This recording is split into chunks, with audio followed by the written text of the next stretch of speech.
अगं बाय माझा पिंट्या. आज सुट्टी होती म्हणून पप्पांनी दिवसभराचा शेड्यूल आम्हाला ठरवून दिलेला होता. आज उपवास म्हणून फराळ करून लवकर कामाला लागा. तर आज आम्हाला जायचं होतं वावरात खत टाकायला. तर खत काढून ट्रॅक्टरमध्ये भरलं आणि आम्ही सगळे निघालो होतो वावरात. तर आम्ही लावला हे 1 एकर डाळिंबाचा बाग. तर या बागात आम्हाला आज खत टाकायचंय. खत टाकायचं म्हणजे फक्त घ्यायचं आणि टाकायचं असं नाही.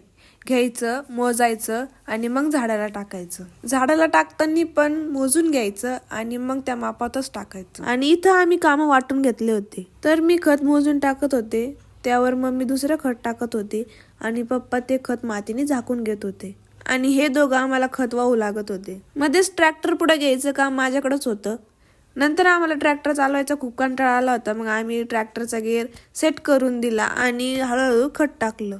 उन्हात काम करून आम्ही खूप थकलो होतो आणि मोटर चालू होती तर आम्ही गार पाण्याने हातपाय धुतले. खत टाकायचं काम झालं होतं म्हणून ट्रॅक्टर घेऊन आम्ही घरी निघालो.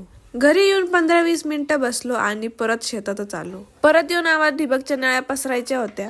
सोबतच नळ्याला ड्रिपर लावायचं होतं. ते लावता लावता हाताला पण लागून घेतलं. ते लावता लावता आम्ही शेततळ्यावर जायचं ठरवलं. तळ्यावरती जायला रस्ता नव्हताच, कसं तरी वरती चढलो. खूप दिवसांचं तळ बघितलेलं नव्हतं म्हणून आम्ही तळ बघायला चालतो. वरती आलो खरं, पण आता खाली जायचं कसं? हा सगळ्यात आधी उतरायला गेला, पण खाली उतरता उतरता असं काही घडलं. अगं बाय माझा पिंट्या. दुसऱ्यांदी ही गेली, पण ही डायरेक्ट उभ्यानेच पळाली. आता होती माझी बारी. मी तर 5-10 मिनिटं बसूनच विचार करत होते की खाली उतरायचं कसं.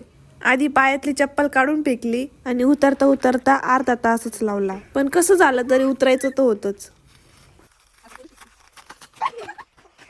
आणि हा पडला म्हणून याला थोडंसं लागलं.